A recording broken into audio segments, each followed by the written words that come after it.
கர்த்தர் உங்கள் ஒவ்வொருவரையும் ஆசீர்வதிப்பாராக. கர்த்தருடைய நாமத்திற்கு மகிமை உண்டாவதாக. கடந்த வாரத்தில் இந்த மாதத்துக்கான ஒரு வார்த்தை ஆவியானவர் காண்பித்து தந்தார். ஏசாயா தீர்க்க தரிசன புஸ்தகம் 51வது அதிகாரம், அதனுடைய 22வது வசனத்தை வாசிக்கிறேன். ஏசாயா 51:22. எல்லாரும் எடுத்துக்கொண்டீர்களா? கர்த்தராகிய உன் ஆண்டவரும் தம்முடைய ஜனத்துக்காக வழக்காட போகிற உன் தேவனுமானவர் சொல்லுகிறது என்னவென்றால், இதோ தத்தளிப்பின் பாத்திரத்தை உன் கையிலிருந்து நீக்கி போடுகிறேன். இனி என் உக்கிரத்தினுடைய பாத்திரத்தின் வண்டல்களை நீ குடிப்பது இல்லை. கர்த்தர் தருகிற வார்த்தை, இதோ தத்தளிப்பின் பாத்திரத்தை உன் கையிலிருந்து நீக்கி போடுகிறேன். கரங்களை உயர்த்தி ஹல்லேலூயா சொல்லுவோம். இது ஒரு பெரிய கிருபையின் வார்த்தை. இந்த வார்த்தையினுடைய சரித்திர பின்னணியை பார்க்க வேண்டுமானால், யூத ஜனங்கள் ஆமென் தேவ கோபத்துக்கு உள்ளாகிறாங்க. தேவன் எவ்வளோ வான் பண்றாரு, எச்சரிக்கிறாரு. ஆனால் அதை கேட்க மாட்டோம் என்று இருதயத்தை கல்லாக்கி வைரமாக்கி கொண்டு கடினமாக்கி கொண்டு தேவனுக்கு பிரியமில்லாத காரியங்களை துணிந்து நடப்பித்து கடைசியில் தேவ கோபத்துக்குள்ளாகி தேவ நியாய தீர்ப்பு அவங்க மேலே விழுது. தேவ தண்டனை. இந்த தண்டனைக்கு உட்பட்டதின் அடையாளமாக இவர்கள் பாபிலோனுக்கு சிறைப்பிடிக்கப்பட்டு கொண்டு போகப்படுகிறார்கள். மிகவும் சிறுமைப்படுத்தப்படுகிறார்கள். 137வது சங்கீதத்தில் அதை பார்க்க முடியும். நாங்கள் எங்கள் இன்ஸ்ட்ருமெண்டெல்லாம் அலரி செடி மேலே தூக்கி வச்சுட்டு அந்த நதியண்டை உட்காந்து என்ன பண்ணோம் தெரியுமா? அழுதோம் அப்படின்னு ரொம்ப ஃபீல் பண்ண ஆரம்பிச்சிட்டாங்க. என்ன இருந்தாலும் இஸ்ரவேல் அவருடைய பிள்ளை. அவங்களுக்கு இருந்த நெருக்கத்து நிமித்தம், அவங்களுக்கு இருந்த போராட்டத்து நிமித்தம், அவங்களுக்கு இருந்த சோதனை நிமித்தம் அவங்க ரொம்ப உடைஞ்சி வேதனையில் இருப்பதை பார்த்து அவரால் தாங்க முடியாமல் கர்த்தர் வார்த்தையை சொல்கிறாரு.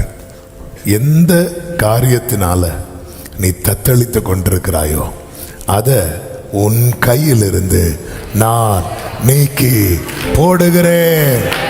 ஆமென் சொல்லுங்க பார்க்கலாம். ஹல்லேலூயா. தத்தளிப்பு அப்படிங்கிறதுக்கு சரியான அர்த்தம் என்ன அப்படின்னா, இந்த சீஷர்கள் இயேசு இல்லாம கடல்ல போவாங்க. இந்த நடுக்கடல்ல வந்ததும் அங்கேயும் போக முடியாம இங்கேயும் போக முடியாம எதுவுமே பண்ண முடியாம இந்த நடுக்கடல்ல இருந்து அலைக்கழிக்கப்பட்டு கொண்டிருப்பாங்க. பாருங்க, இதுதான் தத்தளிப்பு அப்படிங்கிறத உங்களுக்கு உள்வாங்கிறதுக்காக நடுக்கடல்ல வந்தாச்சு. இப்போ முன்னாடியும் போக முடியல, பின்னாடியும் போக முடியல. இவங்களுக்கு போட்டு ஓட்ட தெரியுமா தெரியாதா? ஆனால் முடியல. ஹல்லேலூயா. இதுதான் தத்தளிப்பு. இவங்களுக்கு படகு செலுத்த தெரியாமல் கிடையாது, ஆனால் முடியல. அவங்க தத்தளித்து கொண்டிருக்கிறாங்க, தத்தளித்து கொண்டிருக்கிறாங்க. என்ன செய்வதென்று தெரியாது, பயத்தினால் நடுங்குகிற நிலை, மன அமைதி இழந்த நிலை, சோர்ந்து போகிற நிலை, தண்டு வலிக்கிறதில் வருத்தப்படுகிறதை கண்டு அப்படின்னு இருக்கும். ரொம்ப வருத்தம் வந்துடும், சோர்வு வந்துடும். ஒரு ஸ்டெப்பு கூட எடுத்து வைக்க முடியல. இதுக்கு மேலே காற்று அடித்து கொண்டே இருக்கிறது. ஆமென். இந்த சூழ்நிலை ரொம்ப தூரம் நம்முடைய வாழ்க்கையில் பயணித்து வந்தது போல நமக்கு ஒரு ஃபீல் இருக்கும். ஆனால் கரை அடைய நம்ம எவ்வளோ தூரம் வந்தோமோ அவ்வளோ தூரம் இன்னும் போக வேண்டி இருக்குன்னு நினைக்கும் போது, ஆண்டவரே இது உங்களுக்கே ஒரு நியாயமா தெரியலையே ஆண்டவரே. சில நேரத்தில் நம்ம சிறுமைப்படுகிறது, நம்ம சோர்ந்து போகிறது. இப்படிப்பட்ட தருணங்கள் வரும்போது நம்ம அறியாம நமக்குள்ள என்ன தோணும் அப்படின்னா, ஆண்டவர் என்னை கைவிட்டார், ஆண்டவர் என்னை மறந்தார். இதோ தத்தளிப்பின் பாத்திரத்தை உன் கையிலிருந்து நீக்கி போடுகிறேன், நீக்கி போடுகிறேன். இந்த வசனத்தை எப்படி படிக்கணும்னா, ஆமென், எப்படி கையை வச்சிடணும். ஹல்லேலூயா. ஆண்டவரே, நான் எந்த நிலையில் இருக்கிறேன்னு உங்களுக்கு தான் தெரியும். இந்த தத்தளிப்பின் பாத்திரம் நீங்க என் கையிலேருந்து நீக்கிட்டீங்கன்னா, ரட்சிப்பின் பாத்திரத்தை எடுத்துக்கொண்டு பாதத்தை ஓயாமல். இன்னைக்கு அநேகருக்கு இதை செய்ய முடியல, இன்னைக்கு அநேகருக்கு இதை செய்ய முடியல. ஏன்? கையில வேற பாத்திரம் இருக்கு. கொஞ்சம் மைக் அட்ஜஸ்ட் பண்ணுங்க. கையில வேற பாத்திரம் இருக்கு. ரட்சிக்கப்பட்டவங்க நம்ம, ஆனா ரட்சிப்பின் பாத்திரத்தை எடுத்து தொழுது கொள்ள முடியலையே. நீதிமான்களுடைய கூடாரத்தில் கேட்கப்படுகிற ரட்சிப்பின் கம்பீர சத்தம் இல்லையே. குடும்பமா தான் ஆராதிக்கிறோம், ஆனா ரட்சிப்பின் கம்பீர சத்தம் இல்லை. ஏன்? கையில வேற பாத்திரம் இருக்கிறது. இந்த காலை வேளையில ஆவியானவர் இந்த வார்த்தை தருகிறது. இதுவரை இருந்துச்சு, இனி இருக்காது. நம்புறவங்க மட்டும் கரங்களை தட்டி ஆமே. எத்தனை பேர் நம்புறீங்க? பாத்திரம் மாற போகுது. ஹல்லேலூயா. பக்கத்துல கைப்பிடி சொல்லுங்க, பாத்திரம் மாற போகுது. ஆமே. ஹல்லேலூயா. பாத்திரம் மாற போகுது. ஹல்லேலூயா. ஆமே. கரங்களை உயர்த்தி ஆமேன்னு சொல்லுங்க. ஆமே. இந்த ஏசாயா 51வது அதிகாரத்திலிருந்து 3 காரியங்களை சொல்லுகிறேன். 1, தத்தளிப்பின் பாத்திரம் நம் கையில் இருப்பதற்கான அடையாளம். 2, தத்தளிப்பின் பாத்திரத்தை நம் கையிலிருந்து நீக்கும் போது உண்டாகிற காரியங்கள். 3, ஆமே, நாம் செய்ய வேண்டிய காரியங்கள். இப்படி 3 நிலைகளை வேகமாய் சொல்லுகிறேன். ஆமே. கர்த்தருக்கு மகிமை உண்டாவதாக. கொஞ்சம் மானிட்டர் வேணும், டைட் பண்ணிக்கோங்க. இந்த தத்தளிப்பின் பாத்திரம் என் கையில் இருக்குதா அப்படிங்கிறத நான் எப்படி புரிந்து கொள்ள?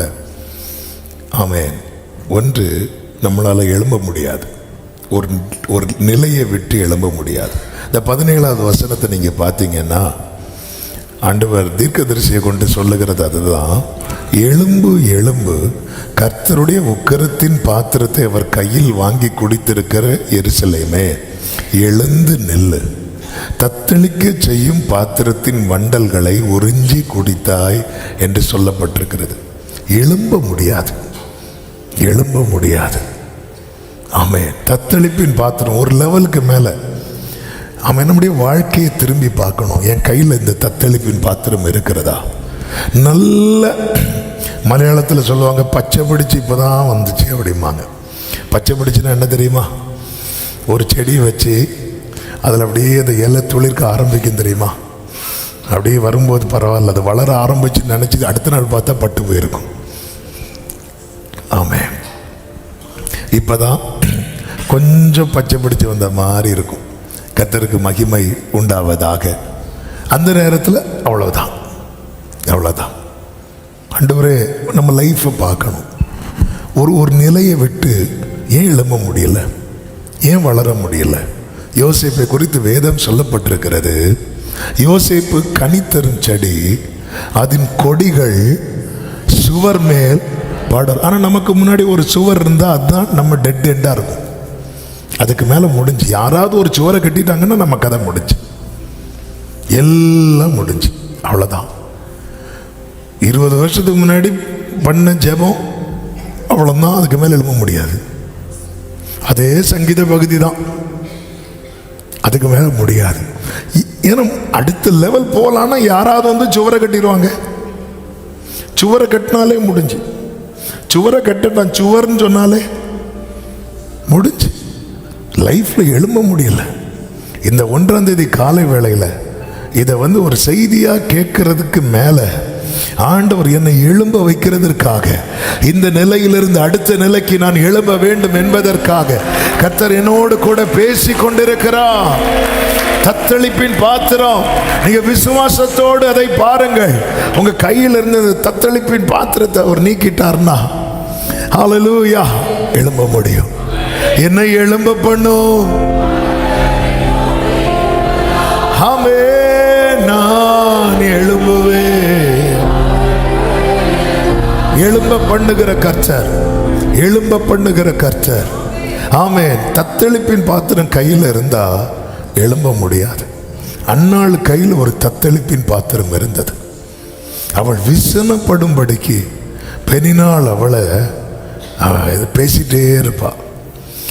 அதாவது எல்கானாவின் சிநேகம் இருந்த பிறகும் இந்த தத்தளிப்பின் பாத்திரம் அவள் கையில் இருந்ததுனால அவளால் சிநேகத்தை அனுபவிக்க முடியல. எல்கானா கொடுத்த நன்மையை அனுபவிக்க முடியல. அவள் சாப்பிடாமல் அழுது கொண்டிருப்பாள் என்று பைபிள் இருக்கு. எல்கானா நிறைய வெரைட்டியாக வாங்கி போடுவார். தத்தளிப்பின் பாத்திரம், அதாவது தத்தளிப்பின் பாத்திரத்தை சுமக்கிறவனுக்கு சாப்பாடு வாங்கி கொடுத்து திருப்திப்படுத்த முடியாது. ஹல்லேலூயா. நான் உனக்கு ஏதாவது செய்யலையா, இதை செய்யலையா, எனக்கு நிறைய குடும்பத்தில் தான் அது பண்ணலையா, உனக்கு நான் என்ன பண்ணலை அப்படின்னு கேட்பாங்க. ஒன்றும் இல்லை, கையில் என்ன இருக்குது தெரியுமா? தத்தளிப்பின் பாத்திரம் இருக்கிறது. அதை வச்சிட்டு இருக்கும்போது அது நீங்கிறது வர அவள் புரிந்து கொண்டாள், இது நீக்குகிறவர் ஒரே ஒருவர். சமூகத்தில் ஓடி போய் அழுதான். வேதம் என்ன சொல்லுகிறது தெரியுமா? அதன் பிறகு அவள், அதன் அர்த்தம் என்ன? அந்த பாத்திரத்தை நீக்கிட்டார். எவ்வளோ நாளா இருந்த துக்கம் அவர் நீக்க அப்படி எடுத்ததும் அந்த துக்கம் போயிட்டு. ஹல்லேலூயா, ஹல்லேலூயா. காலில் ஒரு முள்ளு குத்திச்சு, அது எடுக்கிறது வர எடுத்ததுக்கு அப்புறம் முடிஞ்சு. சில காரியங்கள் அது நீக்கினதுக்கு அப்புறம் ஃப்ரீ ஆயிரும். ஆமே. எழும்ப முடியல. லைஃப்ல எவ்வளோ முயற்சிக்கிறோம், காலையிலேருந்து இரவு வரை பிரயாசப்படுகிறோம், தூக்கத்தை விடுறோம், சாப்பாடை விடுறோம், என்னெல்லாமோ பண்ணி பார்க்குறோம். என் கையில் என்ன பாத்திரம் இருக்கிறது? நான் எழும்ப முடியலையே ஆண்டவரே. நான் இந்த வார்த்தை எனக்கென்றே விசுவாசிக்கிறேன். நீர் என்னையும் என் குடும்பத்தையும் எழும்ப பண்ண ஆண்டவர் இந்த வார்த்தையை எனக்காக அனுப்பி இருக்கிறீர். கர்த்தர் யாக்கோபுக்கு ஒரு வார்த்தை அனுப்பினார், அது இஸ்ரவேல் மேல் இறங்கிட்டு. இந்த தத்தளிப்பின் பாத்திரம் கையில் இருப்பதற்கான அடுத்த அடையாளம் என்ன தெரியுமா? இடைவிடாத பயம். அந்த 51:13 பாருங்கள். ஆமென். இடுக்கண் செய்கிறவன் அழிக்க ஆயத்தமாகிற போது நீ அவனுடைய உக்கிரத்துக்கு நித்தம் இடைவிடாமல் பயப்படுகிறது என்ன? நித்தம் இடைவிடாமல் பயப்படுகிறது என்ன? நைட்டுனா பயம், காலையில் ஒரு பயம். அதாவது அந்த அந்த இருதயத்தில் ஒரு அங்கலாய்ப்பு இருந்துட்டே இருக்கும். ஆமே. அது என்ன ஆயிரும் அப்படின்னா, ஆமே, எனக்கும் புருஷனுக்கு இடையில சண்டை வந்துருமோ, எனக்கும் பெற்றோருக்கு இடையில சண்டை வந்துருமோ, எனக்கும் மாமனார் மாமியாருக்கு இடையில சண்டை வந்துருமோ, எனக்கும் சகோதரனுக்கு இடையில சகோதரிக்கு இடையில சண்டை வந்துருமோ. ஐயோ, சிலர் கூட நல்லா பழகிட்டு இருப்போம், நல்லா பழகிட்டு இருக்கிறோம், நாளைக்கு நமக்குள்ள சண்டை வந்துருமோ. ஒரு பயம் இருந்துட்டே இருக்கும். ஒரு அது தத்தளிப்பு. சத்துருக்கள் சூழ்ந்திருந்த போதும் தாவீது சொல்லுகிறார், நான் சமாதானத்தோட படுத்துக்கொண்டு நித்திரை செய்வேன். ஏன்னா அவன் கையில் என்ன இல்லை தெரியுமா? தத்தளிப்பின் பாத்திரம் இல்லை.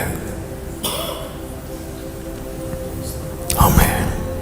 நாளை குறித்த பயம், மனுஷர்களை குறித்த பயம், எதிர்காலத்தை குறித்த குழப்பம், ஒரு அமைதியின்மை, ஒரு சமாதானமே இருக்காது மனசுல. நிம்மதி, சமாதானமே இருக்காது. புரிஞ்சுக்கோங்க, கையில பாத்திரம் வேற இருக்கு. ஆமென். ஹல்லேலூயா. ரட்சிக்கப்பட்ட தேவ பிள்ளையே, தத்தளிப்பின் பாத்திரம் உனக்குரிய பாத்திரம் அல்ல. ரட்சிப்பின் பாத்திரமே உனக்குரிய பாத்திரம். ஆமென். மூன்றாவது நீங்க பார்த்தீங்கன்னா பிரச்சனை மேல பிரச்சனை. ஹல்லேலூயா. பிரச்சனை இல்லை, பிரச்சனை மேல இந்த பிரச்சனை வரும். பிரச்சனை இல்லாம யாருக்கு இருக்கு? ஆமே. பிரச்சனை இப்ப பாருங்க, விருந்துல நல்ல சாப்பாடு இருக்கும், சாப்பாடு தீர்ந்துட்டுன்னா பிரச்சனை. ஆமே, எல்லாமே அப்படிதான். நல்லா இருக்கும், பிரச்சனை இல்லாம யாரும் கிடையாது. ஆனா இந்த பிரச்சனை மேல பிரச்சனை, ஒன்று முடிஞ்சா அடுத்து, அடுத்து முடிஞ்சா அடுத்து. ஹல்லேலூயா. கடந்த நாளில் யாரோ ஒருத்தங்க அவங்க குடும்பத்தில் அடுத்தடுத்து பிரச்சனை, ஒரு வாய்ஸ் நோட் போட்டாங்க. இப்படி நாங்கள் என்னத்தை பண்ணோன்னு தெரில, அடி மேலே அடி விழுந்துட்டே இருக்கு, பிரச்சனை மேலே பிரச்சனை. சரி, அது நம்மளை ஒரு மந்தமாக்கிரும், நம்மளால் கிரகிக்கவே முடியாது, ஏன் எதுனாலன்னே புரியாது.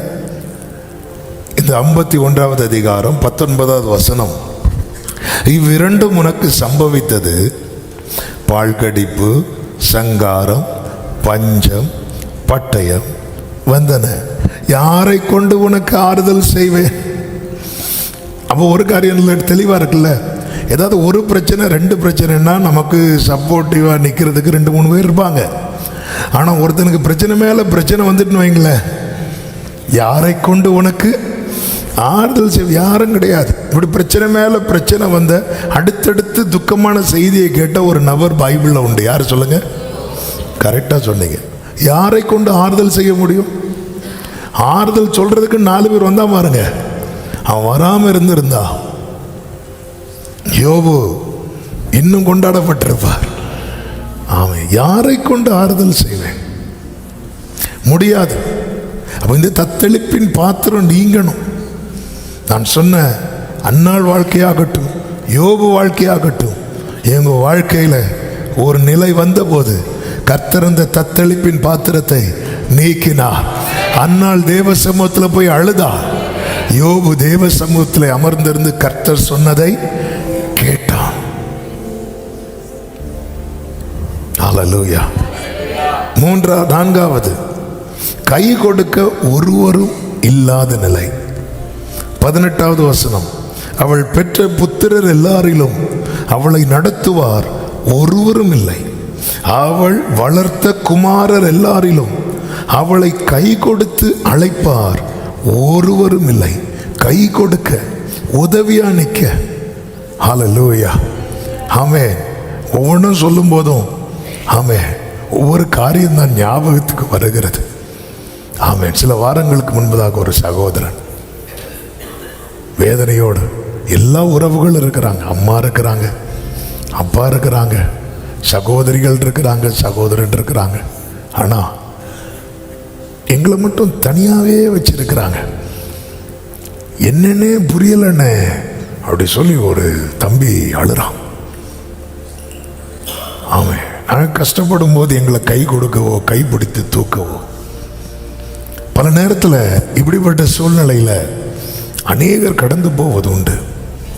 இப்படிப்பட்ட நிலைமை வரும்போது நாம் நம்மை சுற்றிலும் இருக்கிறவர்களிடத்தில் இவங்க எனக்கு கை கொடுக்கல, இவங்க கை கொடுக்கல, இப்படி நீ சொல்லுவதை விட்டு விட்டு, அப்பா இந்த பாத்திரத்தை மாத்துங்கப்பா.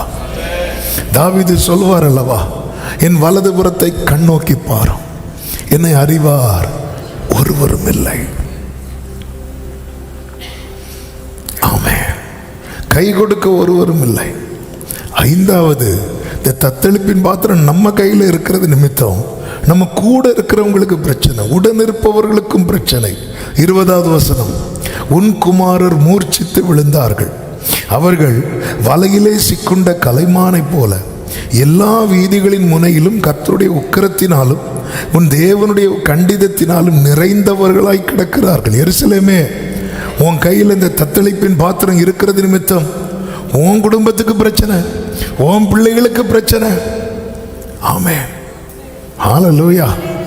யோபுவுக்கு சோதனை, யோபுவுக்கு பாதிக்கப்பட்டது யாரு தெரியுமா?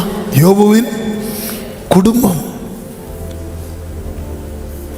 தத்தளிப்பின் பாத்திரம் என் கையில் இருக்கிறது வரைக்கும் என்னை சார்ந்து இருக்கிறவர்களுக்கும் பிரச்சனை, என்னை சுற்றிலும் இருக்கிறவர்களுக்கும் பிரச்சனை. இந்த காலை வேளையில் ஒரு தேவ பிள்ளை இதை புரிந்து கொண்டு ஆமென். இந்த ஜூன் மாதம் 2026 ஜூன் மாதம் 1ஆம் தேதி காலை நேரத்தில் ஆவியானவர் இந்த சத்தத்தை கேட்க பண்ணுகிறார் என்றால் அவர் ஒரு பெரிய பிரேக் த்ரூ உங்க லைஃப்ல செய்ய விரும்புகிறார். ஹalleluya. நிறைய நிறைய நிறைய நிறைய நிறைய நிறைய நீ அழுது இருக்கிறாய், நிறைய அங்கலாய்த்து இருக்கிறாய். எல்லாவற்றுக்கும் தேவன் ஒரு சொல்யூஷனோட தான் இந்த வார்த்தையை பேசிக் கொண்டிருக்கிறார். ஆமென் சொல்லுங்க பார்க்கலாம். எல்லா காரியத்திலும் ஒரு அழுத்தம், ஒரு அழுத்தம். Thank you holy spirit. ஆமென். அதாவது பிள்ளைங்களுக்காவது ஒரு மாசம் லீவாவது கிடைக்கும். ஆமென். ஹல்லேலூயா. ஒரு லெவல் தாண்டினதுக்கு அப்புறம் லீவா. ஆமென். சில கேட்பாங்க, பஸ் இந்த வாரம் ஃப்ரீயா அப்படின்னா. ஆமென். சில நேரத்தில் நம்முடைய வாழ்க்கை அப்படி போயிட்டே இருக்கும். அதாவது சில நேரத்தில் நம்மளை அறியாமல சோறு வந்துடும். ஆமாம். எலியாவுக்காவது ஒரு சூற செடி நம்ம தெருவுக்கு தெருவு நாட்டி வச்சிருப்போம், மரம் வளர்ப்போம். ஆமே ஆமே. ஆண்டவரே, இந்த கையில் இருக்க வேண்டிய பாத்திரம் வேற, ஆனால் ஏதோ பாத்திரம் இருக்கு. ஏன் இந்த பாத்திரம் வந்துச்சு? நீ ரட்சிப்பின் பாத்திரத்தை எடுக்கல, நாம கொஞ்சம் விட்டுட்டல்ல.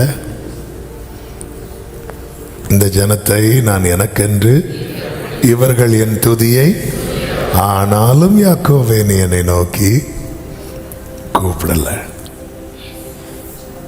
இந்த ஜனங்க நாங்க எருசலேமை நினைச்சு அழுதோம், அழ ஆரம்பிச்சிட்டாங்க, நினைச்சு அழ ஆரம்பிச்சிட்டாங்க. பாருங்க, ஆண்டவர் சொல், நான் எடுத்துருவேன்னா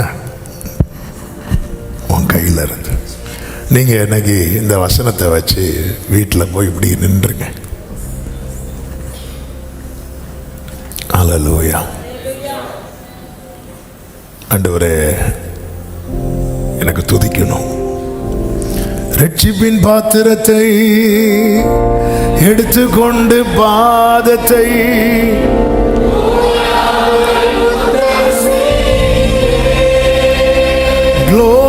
க்ளோரி ரட்சிப்பின்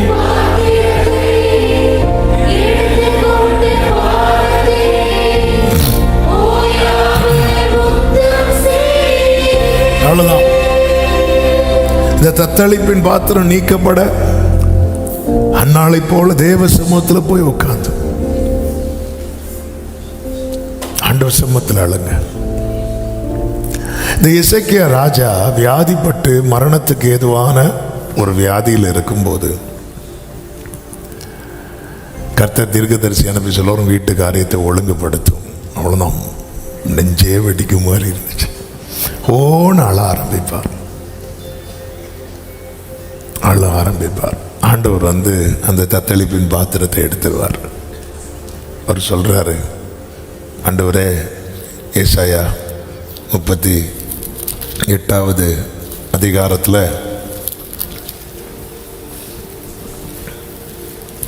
19வது வசனம், நான் இன்று செய்கிறது போல உயிரோடு இருக்கிறவனே உம்மை துதிப்பான். தகப்பன் பிள்ளைகளுக்கு உமது சத்தியத்தை தெரிவிப்பான். கர்த்தர் என்னை ரட்சிக்க வந்தார். ஆகையால் எங்கள் ஜீவனாலெல்லாம் கர்த்தருடைய ஆலயத்திலே என் கீத வாத்தியங்களை வாசித்து பாடுவோம் என்று எழுதி வைத்தான். ஆமென். கர்த்தர் தத்தளிப்பின் பாத்திரத்தை நீக்குவேன் என்று சொல்லி இருக்கிறார். ஆண்டவர் சமூகத்தில், ஆண்டவரே, இந்த தத்தளிப்பின் பாத்திரம் என் கையிலிருந்து நீக்கிடுங்கப்பா. என் ஜீவனாலெல்லாம் ரட்சிப்பின் பாத்திரத்தை எடுத்துக்கொண்டு. இவர் எழுதி வச்சாரு, ஆனா செய்யல. எசேக்கியா எழுதி வைத்தான், ஆனா என்ன செய்யல. தேவன் செய்த உபகாரங்களுக்கு தக்கதாக 2 நாளாகமும் 32வது அதிகாரம் அதனுடைய 25வது வசனத்தில் சொல்லப்பட்டிருக்கிறது, எசேக்கியா தனக்கு செய்யப்பட்ட உபகாரத்துக்கு தக்கதாய் நடவாமல் மனமேட்டிமையானார். ஆகையால் அவன் மேலும் யூதாவின் மேலும் எருசலேமின் மேலும் கடும் கோபம் உண்டது. எசேக்கியாவின் மனமேட்டிமை நிமித்தம் அவனும் எருசலேமின் குடிகளும் தங்களை தாழ்த்தினபடியினால் கர்த்தருடைய கடுங்கோபம் எசேக்கியாவின் நாட்களிலே அவர்கள் மேல் வரவில்லை. தத்தளிப்பின் பாத்திரம் கையில் இருக்குது. இது நீங்கிறதுக்கு இதை சொல்லிட்டு தத்தளிப்பின் பாத்திரம் நீங்கும் போது உண்டாகிற சில ஆசீர்வாதங்களை குயிக்காக சொல்லி ஜெபிக்கிறேன். நீங்கிறதுக்கு நமக்கு முதல்ல தேவை தாழ்த்துறது. தாழ்த்தணும், தேவ சமூகத்தில் அழணும், ஆண்டவர் சமூகத்தில் ஒரு தீர்மானத்தோடு விட்டு கொடுக்கணும். ஆண்டவரே, உயிரோடு இருக்கும் காலமெல்லாம். அதனால தானே தாவீது ஜெபிப்பார். தாவீது வாழ்க்கையில் ஒரு கட்டத்தில் தத்தளிப்பின் பாத்திரம் வரும்போது, ஆண்டவரே, நான் உமது நாமத்தை துதிக்கும்படிக்கு என் ஆத்துமாவை காவலுக்கு நீங்களாக்கிவிடும். ஒரு கேள்வியை உங்கள் முன்பாக வைக்கிறேன்.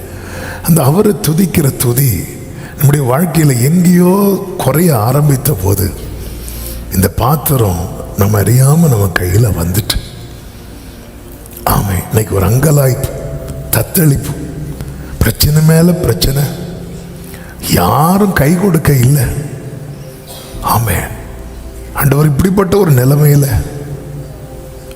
தேவ சமூகத்தில் இந்த சத்தத்தை கேட்கிறவர்களுக்கு சொல்லுகிற செய்தி, கர்த்தருக்கு முன்பாக தாழ்மைப்படுங்கள், சிந்தித்து பாருங்கள். ஆமென். எங்கே மாற வேண்டி இருக்கிறது? ஆமென். ஆனாலும் யாக்கோபே, நீ என்னை நோக்கி கூப்பிடவில்லை, நீ என்னை குறித்து மனஞ்சலித்து போனாய், உன் அடையாளத்தையே மறந்து இருக்கிற, நீ எதற்காக ஏற்படுத்தப்பட்டிருக்கிறாய் என்பதையே மறந்து வாழ்ந்து கொண்டிருக்கிறாய். யாக்கோபு கொழுத்து போய் உதைத்தான் இருக்கு. ஒரு காரியம் நடக்கிறதுக்கு முன்னாடி என்னை தேடின எசேக்கியாவே, நடந்த பிறகு மனமேட்டிமை ஆனாய, இதனால என்னுடைய கோபம் இறங்கினது. அவன் கோபம் அது தத்தளிப்பாய் மாறாதிருக்க தாழ்த்திட்டான், தன்னை தாழ்த்தினான். தேவ சமூகத்திலே தாழ்மைப்படுங்கள்.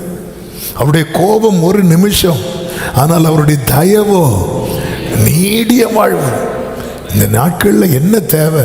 கர்த்தர் சமூகத்திலே தாழ்த்துறது. கர்த்தர் சமூகத்தில் தாழ்த்துறதுன்னா என்ன தெரியுமா? என்ன தெரியுமா? நம்முடைய நீதியை சொல்லாமல் இருக்கிறது. நம்ம எல்லாம் அந்த எலியா மாதிரி, எலியா நம்மை போல.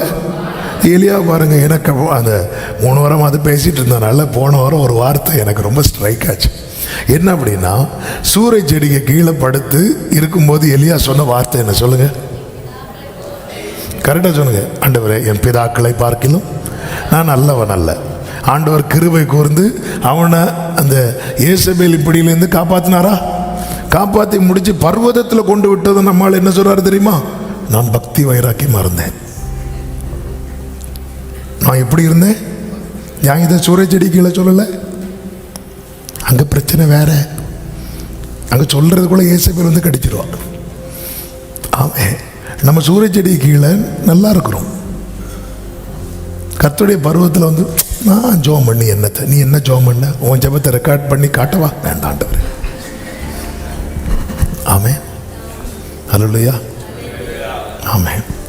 சூரியச்செடி கீழே இருக்கும்போது என்ன சொன்ன? என் பிதாக்களை பார்க்கிலும் நான் நல்லவன் அல்ல. அப்படியே பர்வதத்தில் கொண்டு விட்டவன். நான் எவ்வளோ பக்தி வைராக்கியமாக இருந்தேன் தெரியுமா? பேசாத. நீ கொஞ்சம் முன்னாடி என்ன சொன்ன? நம்ம பல நேரத்தில் அப்படிதான். தாழ்த்துறது என்பது என்ன தெரியுமா? ஏன் நீதியை சொல்லாமல் இருக்கிறது. நம்ம அழுதுகிட்டே சொல்லுவோம். ஏன்னா அழுதா என்ன அடையாளமா? தாழ்மையின் அடையாளம். நம்ம பரிசீலனை மாதிரி தெனாவட்டாலும் சொல்ல மாட்டோம். அழுதுட்டு நான் எப்படி இருந்தேன் தெரியுமா ஆண்டவரே? அவன் என்ன சொல்லுவான்? நான் உமக்கு முன்பாக நான் அப்படி இருந்தேன் இப்படி இருந்தேன். சரி, ஏன் நீதி என்ன சொல்லாமல் இருக்கிறது?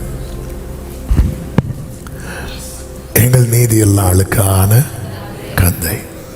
பவுல் கொரிந்து சபையின் நிர்பந்தத்தின் பேரில் சொல்லிடுவார், நான் அப்படி கஷ்டப்பட்டேன் இப்படி கஷ்டம் சொல்லிட்டு புத்தீனமாக பேசிட்டேன், என்னை பேச வச்சிட்டீங்க அப்படிம்பார். தாழ்த்துறதுன்னா என் நீதியை நான் சொல்லக்கூடாது, அவரை தான் நீதியா சொல்லணும். ஆமாம், எவ்வளோ ஜெபம் பண்ணி பார்த்தாச்சு, எப்படிலாம் இது பண்ணி பார்த்தாச்சு. அதன் அர்த்தம் என்ன? நான் கரெக்டாக இருக்கிறேன், அவர் தான். நான் ஜெபம் பண்ணி பார்த்தாச்சு, எனக்கு பதில் வரலன்னு அதன் அர்த்தம் என்ன? என் ஜெபம் கரெக்டாக போயிட்டு என் ஜெபத்தை யாருக்கும் தடுக்க முடியல, அவர் பதில தான் சத்துரு என்ன பண்ணிட்டு இருக்கிறான்? தடுத்துட்டு இருக்கிறான். ஆமென். இல்லை, தாவீது சொல்லுவார் பாருங்க, ஆண்டவரே என் ஜெபத்து நான் கரெக்டாக தான். இல்லை ஆண்டவரே, என்னால் ஒழுங்காக ஜெபம் பண்ண முடியலை. எதை வச்சு சொல்கிறீங்க தாவீது? என் விண்ணப்பம் என் மடியிலே திரும்ப வந்தது. அதன் அர்த்தம் என்ன? போய் ரீச்சே ஆகலையே. தன்னை தாழ்த்துகிறான். தாழ்த்துங்கள். கர்த்தர் தத்தளிப்பின் பாத்திரத்தை உங்கள் கையிலிருந்து நீக்கி போடுவார். தத்தளிப்பின் பாத்திரம் நீக்கப்படும் போது உண்டாகிற ஆமென் 3 காரியங்களை நான் சொல்லி ஜெபிக்க விரும்புகிறேன். ஒன்று, அநேக காரியங்களுக்கு முற்றுப்புள்ளி வைக்கப்படும். தவிப்புக்கு, கண்ணீருக்கு, தண்டனைக்கு, சிறுமைக்கு, நஷ்டத்திற்கு. அந்த 22வது வசனத்தில் அப்படிதான் சொல்லப்பட்டிருக்கிறது. ஆமென். இனி என் உக்கிரத்தினுடைய பாத்திரத்தின் வண்டல்களை நீ குடிப்பது இல்லை. அநேக காரியங்களுக்கு ஆமென். இந்த தத்தளிப்பின் பாத்திரம் நம்முடைய கையிலிருந்து கர்த்தர் நீக்கும் போது ஆமென், இதுவரை சந்தித்து வேதனைப்பட்டு துக்கப்பட்ட அநேக காரியங்களுக்கு எத்தனை பேர் நம்புறீங்க? இந்த ஜூன் மாதத்தில் கர்த்தர் இந்த வார்த்தையை தந்திருக்கிறார் என்றால் அநேக வேதனையான காரியங்களுக்கு கர்த்தர் முற்றுப்புள்ளி வைக்க போகிறார். நம்புறவங்க நல்ல கரங்களை தட்டி. இரண்டாவது தத்தளிப்பின் பாத்திரம் கையிலிருந்து நீக்கப்படும் போது உன் கை உன் விரோதிகள் மேல் உயரும். ஆமென். அதனுடைய 23வது வசனத்தை பாருங்கள். 22 சொல்றார், தத்தளிப்பின் பாத்திரத்தை உன் கையிலிருந்து நீக்கி போடுகிறேன். 23 உன்னை நோக்கி நாங்கள் கடந்து போகும்படிக்கு குனி என்று சொல்லி கடந்து போகிறவர்களுக்கு நீ உன் முதுகை தரையும் வீதியுமாக்கும்படி உன்னை சஞ்சலப்படுத்தினவர்களின் கையில் அதை கொடுப்பேன் என்றார். ஹல்லேலூயா. ஒருத்தன் தத்தளிப்பின், அதான் சங்கீதம் 66 நினைக்கிறேன், அதுல தாவீது சொல்லுவார் அல்லவா, மனுஷரை எங்கள் தலையின் மேல். ஆமென். நம்ம தவறு எங்கே கீழே விழுந்துட்டோன்னு வைங்களேன், மிதின்னு மிதிச்சிருவாங்க.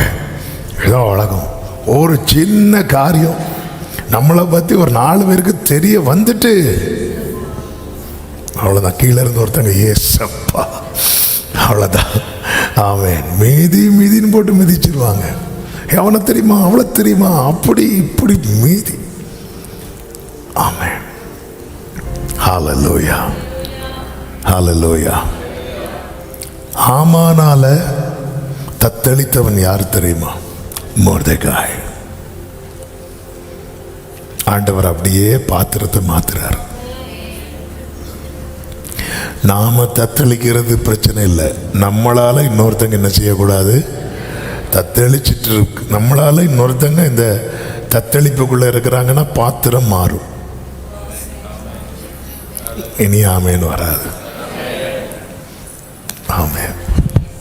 பைபிள் சொல்லுகிறது, எஸ்தர் 6வது அதிகாரம் 12வது வசனத்துல, பின்பு மொர்தெகாய் ராஜாவின் அரண்மனை வாசலுக்கு திரும்பி வந்தான். ஆமானோவென்றால் சஞ்சலப்பட்டு முக்காடிட்டு கொண்டு தன் வீட்டுக்கு தீவிரித்து போனான். ஆமென். அப்படியே மாறுது. உன் கை உன் விரோதிகள் மேல் உயரும். 3வது, எழும்ப முடியாத நிலையில் இருந்தெல்லாம் எழும்ப முடியும். 14வது வசனத்தை பாருங்கள். சிறைப்பட்டு போனவன் தீவிரமாய் விடுதலையாவான். அவன் கிடங்கிலே சாவதும் இல்லை, அவனுடைய அப்பம் குறைவு படுவதும் இல்லை. சத்தமா ஆமென் சொல்லுவோமா? இந்த தத்தளிப்பின் பாத்திரம் நீங்கட்டும். கர்த்தர் அதை நீக்குவேன் என்று வாக்கு தந்திருக்கிறார். ஆண்டவர் சமூகத்தில் ஜெபிக்கலாமா? ஒரு சில நிமிடங்கள் முடிந்தவர்கள் முழங்கால் படிட்டு 2 கைகளை அப்படியே உயர்த்தி, தகப்பனே உம்மை நோக்கி பார்க்கிறோம், உமக்கு முன்பாக எங்களை தாழ்த்துகிறோம். எங்கள் நீதி எல்லாம் அழுக்கான கந்தையப்பா.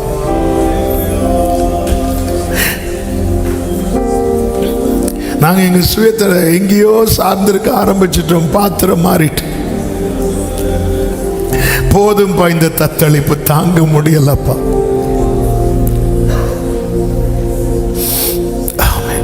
கடந்த மாசம் எதுக்காவது நீங்க ரொம்ப அழுது இருக்கிறீங்களா? ஏதாவது காரியத்தை நினைச்சு, அல்லது இந்த 2026 இந்த கடந்த 5 மாதங்கள் ஏதாவது காரியத்தை நினைச்சு ரொம்ப பாரப்பட்டு துதிக்க முடியாம, ஜெபிக்க முடியாம, 4 பேரை பார்த்து சிரிக்க முடியாம, ஹல்லேலூயா, அப்படியே உங்க கையை ஆண்டவருக்கு நேராக உயர்த்து. போதும் பாய்ந்த தத்தளிப்பின் பாத்திரம் என் கையில் இருக்கிறதுனால என் கூட இருக்கிறவங்களும் பாதிக்கப்படுறாங்களே, எனக்கு ஒரு விடுதலை தாரும். இதை மாத்திட்டு அந்த ரட்சிப்பின் பாத்திரத்தை என் கையில தாங்க ஆண்டவர். தத்தளிப்பின் பாத்திரம், பிரச்சனை மேல பிரச்சனை, போதும்பா, இதுக்கு மேல தாங்காதுப்பா, எழும்பவே முடியாத நிலை, எழும்பவே முடியாத நிலை. அடுத்த நிலைக்கு போலான்னு நினைக்கும் போது திரும்ப கீழே போயிட்டு இருக்கிறோம். கீழே போறோம் தெரிஞ்சதும் திருப்பி ஆண்டவரே இப்போ இருக்கிறதே போதும்பா அப்படின்னு சொல்லுகிற நிலைமைக்கு போறோம். அடுத்த நிலை யோசிக்கவே முடியாத நிலை. ஆமென். விசுவாசத்தோடு உங்க கைகளை உயர்த்தி, நல்ல தகப்பனை, இரக்கமுள்ள தேவனே, யார் யார் இந்த தத்தளிப்பின் பாத்திரம் என்னை விட்டு நீங்கணும் உங்க முன்னாடி தங்களை தாழ்த்தி நிற்கிறார்கள், இவங்க கையில் இருந்த அந்த தத்தளிப்பின் பாத்திரத்தை நீக்கி போட்டு அந்த ரட்சிப்பின் பாத்திரம், அந்த நன்மையின் பாத்திரம், அந்த மனமகிழ்ச்சியின் பாத்திரம் கர்த்தர் கிருபையாய் வைப்பீராக. உடைய பிள்ளைகளை கர்த்தர் ஆசீர்வதிப்பீராக. தீமையான எல்லா காரியங்களுக்கும் முற்றுப்புள்ளி வைக்கப்படுவதாக. ஓ, மீண்டும் எழும்பி வர கிருபை செய்வீராக. அவன் கிடங்கிலே சாவது இல்லை. இந்த வியாதி ஒன்ன முடிக்காது, இந்த நுகம் ஒன்ன முடிக்காது, இந்த நெருக்கம் ஒன்ன முடிக்காது. நீ தீவிரமாய் விடுதலை ஆவாய், தீவிரமாய் விடுதலை ஆவாய், தீவிரமாய் விடுதலை ஆவாய். உன் அப்பம் உனக்கு குறைவு படாது, உன் அப்பம் உனக்கு குறைவு படாது. இயேசுவின் நாமத்தில், இயேசுவின் நாமத்தில், இயேசுவின் நாமத்தில் ரட்சிப்பின் பாத்திரத்தை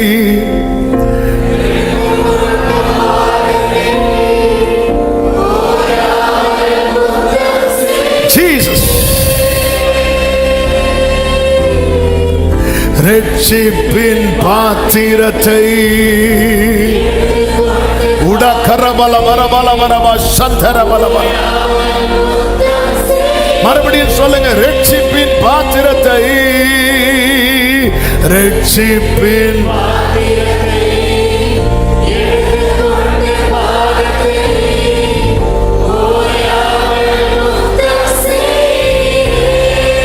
ரட்சிப்பின் பாத்திரத்தை உடரபா லபரபா சந்தரபல வரபல வரபா. ஓ, இயேசு கிறிஸ்துவின் அதிகாரம் உள்ள நாமத்தில் உடைய பிள்ளைகள் கையில் இருந்து இந்த தத்தளிப்பின் பாத்திரம் நீக்கி போடப்படுவதாக, ரட்சிப்பின் பாத்திரம் வைக்கப்படுவதாக. துதியின் சத்தம், துதியின் சத்தம், நீதியையும் துதியையும் முளைக்க பண்ணுவேன் என்றவரே, நீதியும் துதியையும் முளைக்க பண்ணுவேன் என்றவரே, நீதியும் துதியையும் முளைக்க பண்ணுவேன் என்றவரே. இரக்கமாயிரும், இரக்கமாயிரும், இரக்கமாயிரும். ஆமென். இரக்கமாயிரும். தாழ்த்துகிறோம், தாழ்த்துகிறோம்.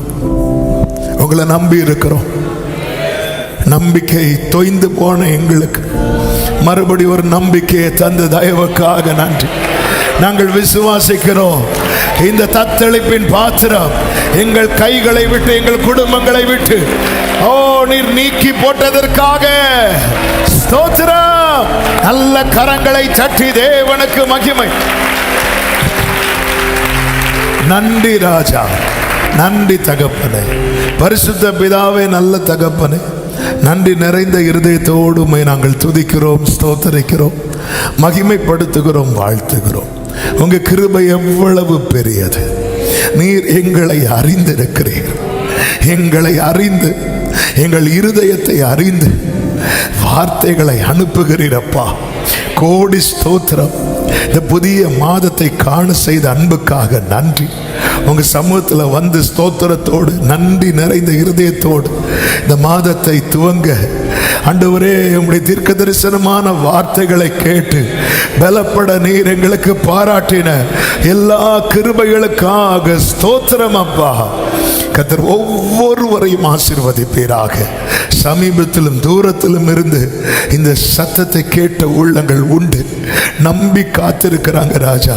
கர்த்தர் என் கையில் இருக்கிற தத்தளிப்பின் பாத்திரத்தை நீக்கி போட்டு விட்டார். ரட்சிப்பின் பாத்திரத்தை எடுக்க வச்சிட்டார். Yes lord, yes Lord.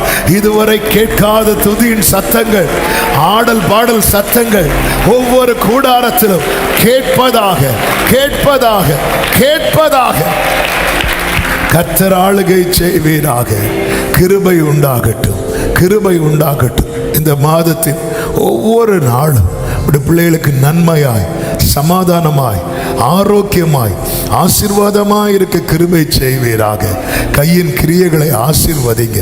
புது புது வாசல்கள் திறக்கப்படுவதாக. பரத்திலிருந்து நன்மை கிடைக்கப்படுவதாக.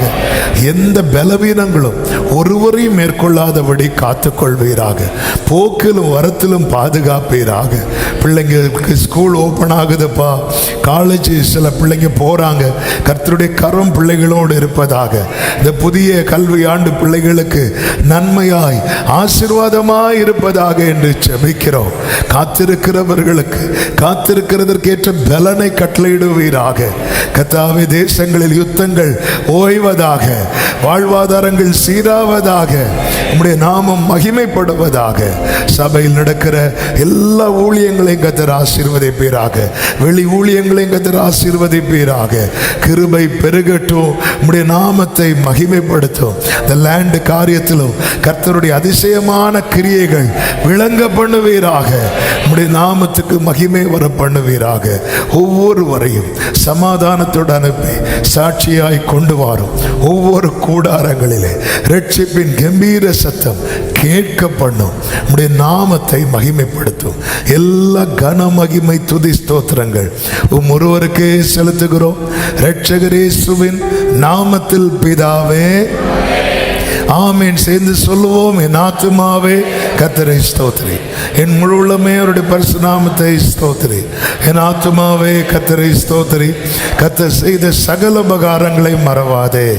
ஆமீன். நம்முடைய கர்த்தராகிய இயேசு கிறிஸ்துவின் கிருபையும், பிதாவாகிய தேவனுடைய அன்பும், பரிசுத்த ஆவியானவருடைய ஐக்கியமும் சிநேகமும் பாதுகாவலும் நம் அனைவரோடும் எல்லா பரிசுத்தவான்களோடும் கர்த்தருடைய வருகை மட்டும் தங்கியிருப்பதாக. ஆமென், ஆமென். God bless you. கர்த்தர் உங்களை ஆசீர்வதிப்பார்.